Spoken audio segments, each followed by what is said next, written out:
تلاوت قرآن سے پہلے اعوذ باللہ پڑھنا۔ قرآن کریم میں ہے خذ العفو وأمر بالعرف واعرض عن الجاہلین، یعنی اے نبی درگزر کرنے کی عادت اپنائیے، بھلائی کا حکم کیا کریں اور جاہلوں سے منہ موڑ لیا کریں۔ اگر شیطان کی طرف سے کوئی وسوسہ آ جائے تو اللہ تعالیٰ سننے والے جاننے والے سے پناہ طلب کر لیا کریں۔ ایک مقام پر فرمایا ادفع بالتی ہی احسن الی آخر الآیہ، یعنی اے نبی برائی کو بھلائی سے ختم کیجیے۔ ہم ان کے بیانات کو خوب جانتے ہیں، اور کہا کریں کہ اے میرے رب، شیطان کے وسوسوں اور ان کی حاضری سے ہم آپ کی پناہ چاہتے ہیں۔ ارشاد ہوتا ہے ادفع بالتی ہی احسن فاذا الذی الی آخر الآیہ، یعنی بھلائی کے ساتھ اے نبی دفاع کریں۔ آپ نے اور جس دوسرے شخص میں عداوت یعنی دشمنی ہوگی وہ ایسا ہو جائے گا جیسے دلی دوست۔ یہ کام صبر کرنے والوں اور نصیب داروں کا ہے۔ جب شیطانی وسوسہ آ جائے تو اللہ تعالیٰ سننے والے جاننے والے سے پناہ چاہ لیا کرے۔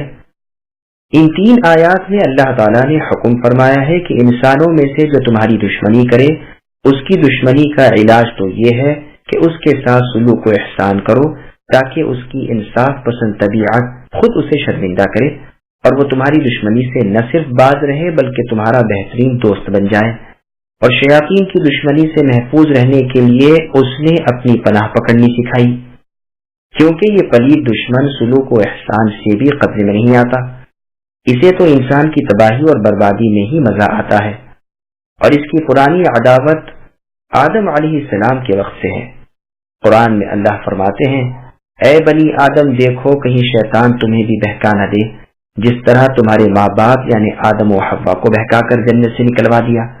ایک مقام پر اللہ نے فرمایا کہ شیطان اے انسانوں تمہارا دشمن ہے، اسے دشمن ہی سمجھو، اس کی جماعت کی تو یہی آرزو ہے کہ تم جہنمی ہو جاؤ۔ ایک اور جگہ اللہ نے فرمایا کیا تم اے انسانوں اس شیطان کی اور اس کی ذریات یعنی اولاد کی دوستی کرتے ہو مجھے چھوڑ کر؟ وہ تمہارا دشمن ہے، یاد رکھو ظالموں کے لیے برا بدلہ ہے۔ یہی وہ لعین ہے جس نے قسم کھا کر ہمارے باپ آدم علیہ السلام سے کہا تھا کہ میں تمہارا خیر خواہ ہوں۔ تو اب خیال کر لیجئے کہ ہمارے ساتھ اس کا کیا معاملہ ہوگا۔ ہمارے لیے تو وہ حلف یعنی قسم اٹھا کر آیا ہے کہ اللہ رب العزت کی قسم میں ان سب کو بہکاؤں گا، ہاں ان میں سے جو مخلص بندے ہیں وہ محفوظ رہ جائیں گے۔ اس لیے اللہ تعالیٰ کا فرمان ہے فَإِذَا قَرَأْتَ الْقُرْآنَ فَاسْتَعِذْ بِاللَّهِ مِنَ الشَّيْطَانِ الرَّجِيمِ، کہ جب قرآن کی اے نبی تلاوت کیا کریں تو اللہ تعالیٰ سے پناہ طلب کر لیا کریں شیطان راندے ہوئے سے۔ ایمانداروں اور اللہ تعالیٰ پر توکل کرنے والوں پر شیطان کا کوئی زور نہیں، اس کا زور تو انہی پر چلتا ہے جو اسے دوستی رکھیں اور اب تعالیٰ کے ساتھ شرک کریں۔ قراء کی ایک جماعت تو کہتی ہے کہ قرآن پڑھنے کے بعد اعوذ باللہ من الشیطان الرجیم پڑھنی چاہیے۔ اس میں 2 فائدے ہیں، ایک تو قرآن کے طرز بیان پر عمل ہے، دوسرے عبادت کے بعد کے غرور کا توڑ۔ ابو حاتم سجستانی رحمہ اللہ نے اور ابو الفلوفہ نے حمزہ کا یہی مذہب نقل کیا ہے، جیسے کہ ابو القاسم یوسف ابن علی ابن جنادہ نے اپنی کتاب العبادات الکامل میں بیان کیا ہے۔ قرطبی نے امام مالک رحمہ اللہ کا مذہب بھی یہی بیان کیا ہے، لیکن ابن العربی اسے غریب کہتے ہیں۔ ایک مذہب یہ بھی ہے کہ اول آخر دونوں مقام پر اعوذ باللہ من الشیطان الرجیم پڑھے تاکہ دونوں دلیلیں جمع ہو جائیں، اور جمہور علماء کا مشہور مذہب یہ ہے کہ تلاوت سے پہلے اعوذ باللہ من الشیطان الرجیم پڑھنا چاہیے تاکہ وسوسے دور ہو جائیں۔ تو ان بزرگوں کے نزدیک آیت کے معنی جب پڑھے تو یعنی جب پڑھنا چاہے تو ہو جائیں گے، جیسے کہ آیت اذا قمتم یعنی جب تم نماز کے لیے کھڑے ہو تو وضو کر لیا کرو کے معنی جب تم نماز کے لیے کھڑے ہونے کا ارادہ کرو کے ہیں۔ احادیث کی روح سے بھی یہی معنی ٹھیک معلوم ہوتے ہیں۔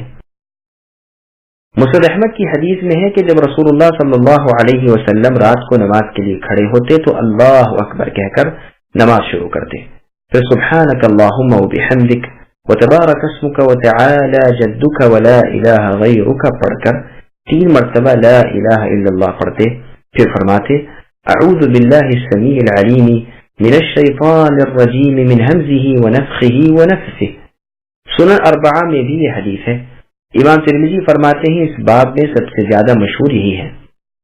حمزی کے معنی گلا گھوٹنے کے اور نفخ کے تکبر کے اور نفس کے معنی شعر گوئی کے ہیں۔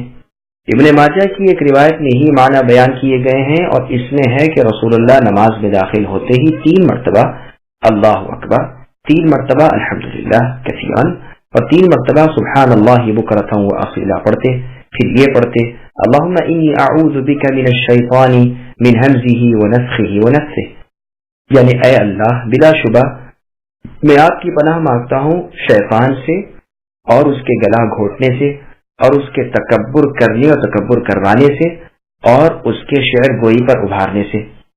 مسند ابی اعلیٰ میں ہے کہ رسول اللہ کے سامنے 2 شخص لڑنے لگے، غصے کے مارے ایک کے نتنے پھول گئے۔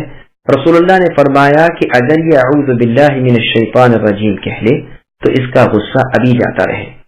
نسائی نے اپنی کتاب میں بھی اسے روایت کیا ہے، مسند احمد، ابو داؤد، ترمذی میں بھی یہ حدیث ہے۔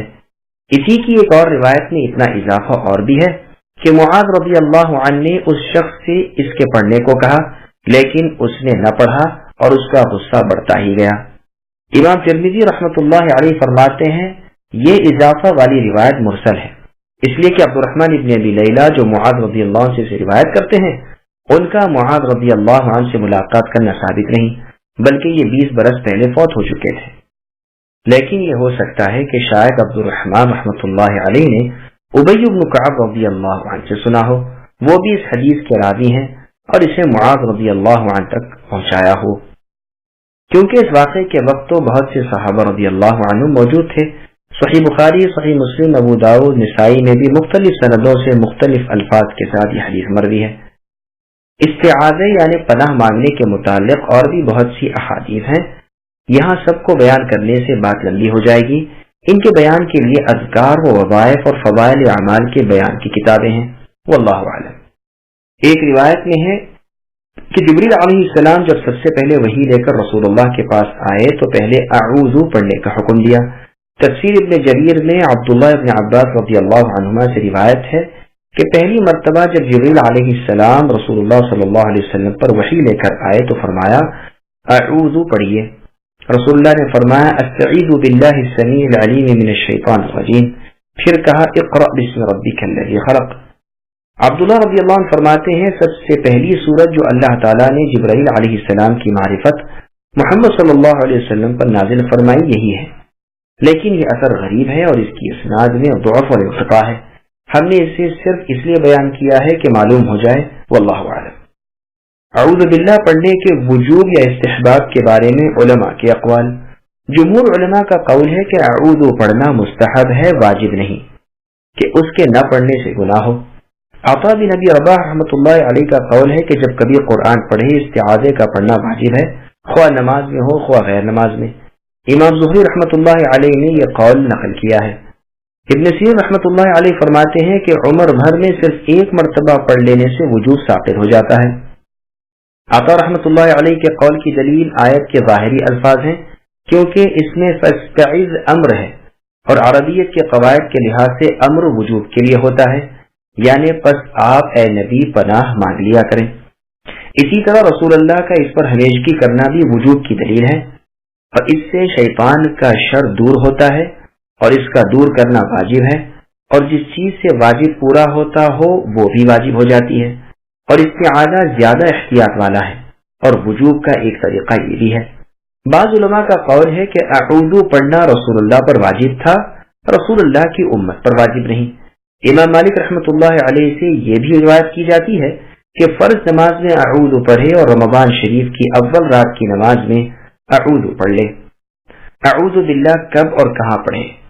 امام شافعی رحمۃ اللہ علیہ الام میں لکھتے ہیں کہ اعوذ زور سے پڑھے اور اگر پوشیدہ پڑھے تو بھی کوئی حرج نہیں، اور میں لکھتے ہیں کہ بلند اور آہستہ پڑھنے میں اختیار ہے، اس لیے کہ ابن عمر رضی اللہ عنہما سے پوشیدہ پڑھنا اور ابو ہریرہ رضی اللہ عنہ سے اونچی آواز سے پڑھنا ثابت ہے۔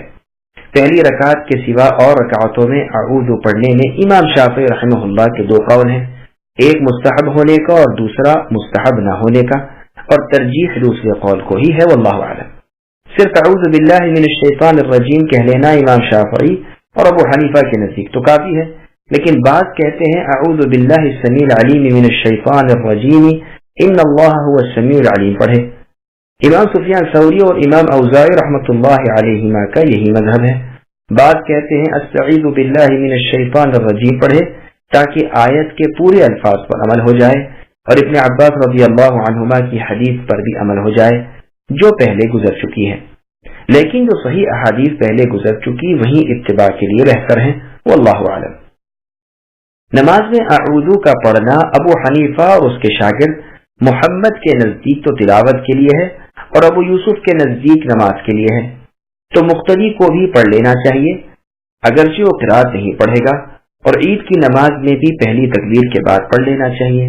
جمہور کا مذہب ہے کہ عید کی تکبیریں مکمل کرنے کے بعد پھر اعوذ باللہ من الشیطان الرجیم پڑھے، پھر قرات پڑھے۔ اعوذ باللہ پڑھنے کے فوائد۔ اعوذ میں عجیب و غریب فوائد ہیں۔ واہی تباہی باتوں سے منہ میں جو ناپاکی ہوتی ہے وہ اس سے دور ہو جاتی ہے اور منہ کلام اللہ کی تلاوت کے قابل ہو جاتا ہے۔ اسی طرح اس میں اللہ تعالیٰ سے امداد طلب کرنی ہے اور اللہ کی عظیم الشان قدرتوں کا اقرار کرنا ہے، اور اس باطنی کھلے ہوئے دشمن کے مقابلے میں اپنی کمزوری اور عاجزی کا اقرار ہے، کیونکہ انسانی دشمن کا مقابلہ ہو سکتا ہے احسان اور سلوک سے، اس کی دشمنی دفع ہو سکتی ہے، جیسے کہ قرآن کریم کی ان 3 آیات میں ہے جو پہلے بیان ہو چکی ہیں۔ دوسری جگہ اللہ تعالیٰ کا ارشاد ہے ان عبادی لیس لک علیہم سلطان الی آخر الآیہ، یعنی میرے خاص بندوں پر اے ابلیس تیرا کوئی غلبہ نہیں۔ رب کی وکالت کافی ہے۔ اللہ تعالیٰ نے دشمنان اسلام کے مقابلے پر اپنے پاک فرشتے بھیجے اور انہیں نیچا دکھا دیا۔ ایک اہم بات یاد رکھیے کہ جو مسلمان کافروں کے ہاتھ سے مارا جائے وہ شہید ہے، لیکن جو اس باطنی دشمن شیطان کے ہاتھ مارا جائے وہ راندہ درگاہ ہے، یعنی اللہ کی رحمت سے محروم۔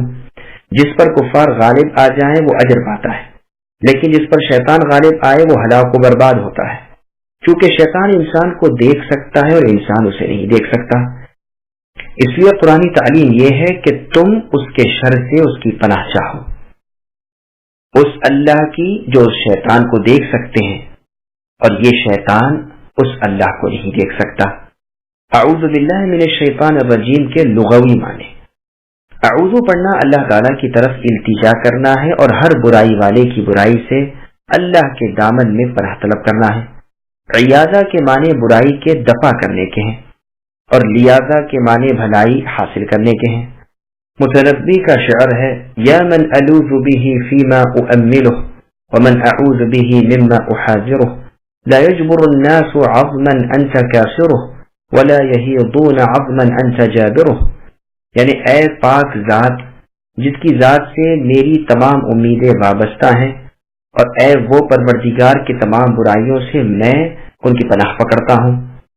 جسے وہ توڑے اسے کوئی جوڑ نہیں سکتا، اور جسے وہ جوڑ دے اسے کوئی توڑ نہیں سکتا۔ اعوذ کے معنی یہ ہے کہ میں اللہ تعالیٰ کی پناہ پکڑتا ہوں کہ شیطان الرجیم مجھے دین اور دنیا میں کوئی ضرر نہ پہنچا سکے۔ جن احکام کی بجاوری کا مجھے حکم ہے ایسا نہ ہو کہ میں ان سے رک جاؤں، اور جن کاموں سے میں منع کیا گیا ہوں ایسا نہ ہو کہ مجھ سے وہ برے کام سرزد ہو جائیں۔ یہ ظاہر ہے کہ شیطان سے بچانے والے سوائے اللہ رب العالمین کے اور کوئی نہیں، اسی لیے پروردگار عالم نے انسانوں کے شر سے محفوظ رہنے کی تو ترکیب سلوک و احسان وغیرہ بتائی ہے، اور شیطان کے شر سے بچنے کی صورت یہ بتائی کہ ہم اللہ تعالیٰ کی ذات پاک کے ذریعے پناہ طلب کریں، اس لیے کہ نہ تو شیطان کو رشوت دی جائے، نہ وہ بھلائی اور سلوک کی وجہ سے اپنی شرارت سے باز آئے۔ اس کی برائی سے بچانے والے تو صرف اللہ تعالیٰ ہی ہیں۔ گزشتہ تینوں آیات میں یہ مضمون گزر چکا۔ سورہ اعراف میں ہے خذ العفو، اور سورہ مؤمن میں ہے ادفع باللتی، اور سورہ سجدہ میں ہے ولا تستوی الحسنۃ ولا السیئۃ۔ ان تینوں آیات کا مفصل بیان اور ترجمہ پہلے گزر چکا۔ لفظ شیطان شطنا سے بنا ہے، اس کے لفظی معنی دوری کے ہیں۔ چونکہ مردود ابلیس بھی انسانی طبیعت سے دور ہے بلکہ ہر بھلائی سے بعید ہے، اس لیے اسے شیطان کہتے ہیں۔ اور یہ بھی کہا گیا ہے کہ یہ شاطا سے مشتق ہے، اس لیے کہ وہ آگ سے پیدا شدہ ہے، اور شاطا کے معنی یہی ہیں۔ بعض کہتے ہیں کہ معنی کی روح سے تو دونوں ٹھیک ہیں، لیکن اول زیادہ صحیح ہے۔ عرب شاعروں کے شعر بھی اس کی تصدیق میں ملتے ہیں۔ امیہ ابن ابی الصوت اور نابغہ کے شعروں میں بھی یہ لفظ شطنا سے مشتق ہے، اور دور ہونے کے معنی میں مستعمل ہے۔ سیبویہ کا قول ہے کہ جب کوئی شیطانی کام کرے تو عرب کہتے ہیں تشیطن فلان، یہ نہیں کہتے تشیط فلان۔ اس سے ثابت ہوتا ہے کہ یہ لفظ شاطا سے نہیں بلکہ شپنا سے ماخوذ ہے، اور اس کے صحیح معنی بھی دوری کے ہیں۔ جو جن و انس و حیوان سرکشی کرے اسے شیطان کہہ دیتے ہیں۔ قرآن کریم میں ہے وَكَذَلِكَ جَعَلْنَا لِكُلِّ نَبِيٍّ عَدُوًّا شَيَاطِينَ الْإِنسِ وَالْجِنِّ إِلَى آخِرِ الْآيَةِ، یعنی اسی طرح ہم نے ہر نبی کے دشمن شیاطین جن و انس کیے ہیں جو آپس میں ایک دوسرے کو دھوکے کی بناوٹی باتیں پہنچاتے رہتے ہیں۔ صحیح مسلم میں ابو ذر رضی اللہ عنہ سے روایت ہے کہ رسول اللہ صلی اللہ علیہ وسلم نے فرمایا نماز کو عورت، گدھا اور کالا کتا توڑ دیتا ہے۔ میں نے کہا اللہ کے رسول، سرخ زرد کتوں میں سے کالے کتے کی تخصیص کی کیا وجہ ہے؟ آپ نے فرمایا کالا کتا شیطان ہے۔ عمر رضی اللہ عنہ ایک مرتبہ ترکی گھوڑے پر سوار ہوتے ہیں، وہ ناز و خرام سے چلتا ہے۔ عمر رضی اللہ عنہ اسے مارتے پیٹتے بھی ہیں، لیکن اس کا اکڑنا اور بھی بڑھ جاتا ہے۔ آپ اتر پڑتے ہیں اور فرماتے ہیں تم تو میری سواری کے لیے کسی شیطان کو پکڑ کر لائے۔ میرے نفس میں تکبر آنے لگا، چنانچہ میں نے اس سے اتر پڑنا ہی مناسب سمجھا۔ رجیم فعیل کے وزن پر مفعول کے معنی میں ہے، یعنی وہ مرجوم ہے، یعنی ہر بھلائی سے دور ہے، جیسے کہ اللہ تعالیٰ فرماتے ہیں وَلَقَدْ زَيَّنَّا السَّمَاءَ الدُّنْيَا بِمَصَابِيحَ وَجَعَلْنَاهَا رُجُومًا لِلشَّيَاطِينِ، یعنی ہم نے دنیا کے آسمان کو ستاروں سے مزین کیا اور انہیں شیطانوں کے لیے رجم بنایا، اور فرمایا اِنَّا زَيَّنَّا السَّمَاءَ الدُّنْيَا بِزِينَةٍ الْكَوَاكِبِ وَحِفْظًا مِنْ كُلِّ شَيْطَانٍ مَارِدٍ، یعنی ہم نے آسمان و دنیا کو تاروں سے زینت دی اور ہر سرکش شیطان سے بچاؤ بنایا۔ وہ اعلیٰ فرشتوں کی باتیں نہیں سن سکتے اور ہر طرف سے مارے جاتے ہیں، بھگانے کے لیے، اور لازمی عذاب ان کے لیے ہے۔ جو ان میں سے کوئی بات اچک کر بھاگتا ہے اس کے پیچھے ایک چمکیلا شعلہ لگتا ہے۔ ایک اور جگہ ارشاد ہے وَلَقَدْ جَعَلْنَا فِي السَّمَاءِ بُرُوجًا إِلَى آخِرِ الْآيَةِ، یعنی ہم نے آسمان میں برج بنائے اور انہیں دیکھنے والوں کے لیے زینت دی، اور اسے ہر دھتکارے ہوئے شیطان سے ہم نے محفوظ کر لیا، مگر جو کسی بات کو چرا لے جائے اس کے پیچھے چمکتا ہوا شعلہ رکھتا ہے۔ اسی طرح کی اور آیات بھی ہیں۔ رجیم کے ایک معنی راجم کے بھی کیے گئے ہیں، چونکہ شیطان لوگوں کو وسوسوں اور گمراہیوں سے رجم کرتا ہے، اس لیے اسے رجیم یعنی راجم کہتے ہیں۔